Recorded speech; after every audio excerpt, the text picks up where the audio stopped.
ಆತ್ಮೀಯ ವೀಕ್ಷಕ ಬಾಂಧವರೇ, ಸಿರಿಮೆನ ಯೂಟ್ಯೂಬ್ ಚಾನಲ್ಗೆ ಆತ್ಮೀಯ ಸ್ವಾಗತ.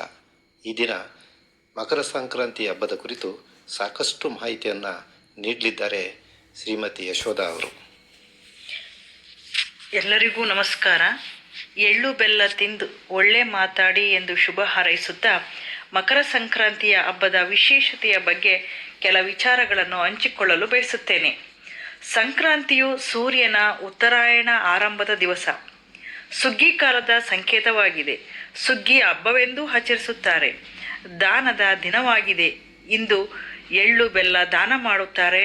ಈ ಹಬ್ಬವು ಶಕ್ತಿ, ಆರೋಗ್ಯ, ಬಾಂಧವ್ಯವನ್ನು ಹೆಚ್ಚಿಸುವ ಪುಣ್ಯ ಕಾಲವಾಗಿದೆ.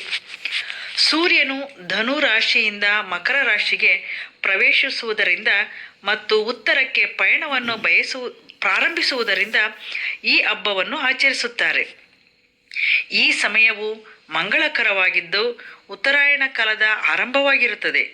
ಆಧ್ಯಾತ್ಮಿಕ ಅಭ್ಯಾಸಗಳಿಗೆ ಮತ್ತು ದೇವತೆಗಳ ಶಾಪ ವಿಮೋಚನೆಗೆ ಪೂರಕವಾಗಿರುವ ಸಮಯವಾಗಿದೆ. ಎಳ್ಳು, ಬೆಲ್ಲ, ಕೊಬ್ಬರಿ, ಕಡಲೆಯನ್ನು ಬೆರೆಸಿ ದಾನ ಮಾಡುವುದು ಸಂಪ್ರದಾಯವಾಗಿದೆ. ಪವಿತ್ರ ನದಿಗಳಲ್ಲಿ ಸ್ನಾನ ಮಾಡುವುದರಿಂದ ಪಾಪಗಳು ನಾಶವಾಗಿ ಮನಸ್ಸು ಶುದ್ಧವಾಗಿರುತ್ತದೆ ಎಂಬ ನಂಬಿಕೆಯೂ ಇದೆ. ಸೂರ್ಯನಿಗೆ ಪೂಜೆ ಸಲ್ಲಿಸುವುದರಿಂದ ಆಯುಷ್ಯ, ಆರೋಗ್ಯ ಮತ್ತು ಸಂಪತ್ತು ವೃದ್ಧಿಯಾಗುತ್ತದೆ ಎಂಬ ನಂಬಿಕೆ ಇದೆ. ಗಾಳಿಪಟ ಹಾರಿಸುವುದು, ಎತ್ತುಗಳಿಗೆ ಪೂಜೆ ಸಲ್ಲಿಸುವುದು, ಭೂಮಿ ಪೂಜೆ ಮಾಡುವುದು ಈ ಹಬ್ಬದ ವಿಶೇಷತೆಯಾಗಿರುತ್ತದೆ.